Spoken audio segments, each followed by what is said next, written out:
धनी खाद्य गरीबी पखाल है।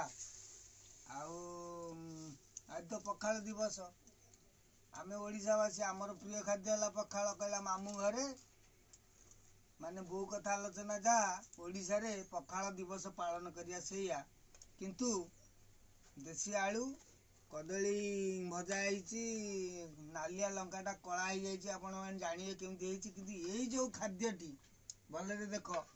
पखाल दिवस रे यही हूँ ओडियार खाद्य जहाँ को आज पर्यंत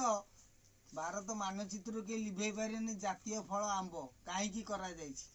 माने ताकू आद्यरू खाइब सुखे खाइब रांधिकी खाइब भाजी खाइब 10 वर्ष पर भी खाइब जे केला आंब चटुणी भी कराई भारतर जातीय फल ये आपको चेतन देखियो आंब चटुणीटा है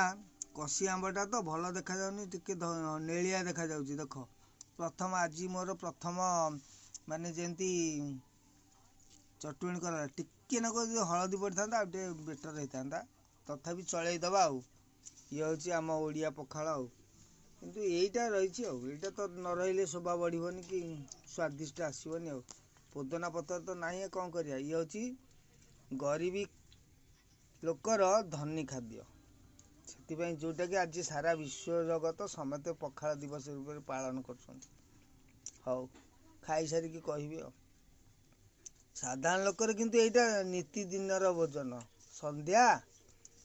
दीपरे सकाळे मो ऊपर आड़ू कही आसली तापर चिंता करी किंतु खाली खरा दिने मु पखाल दिवस करनी मु शीत दिने भी जेमती 3 संध्या बेलिया 3 थर से मोर भोजन करे पखाल।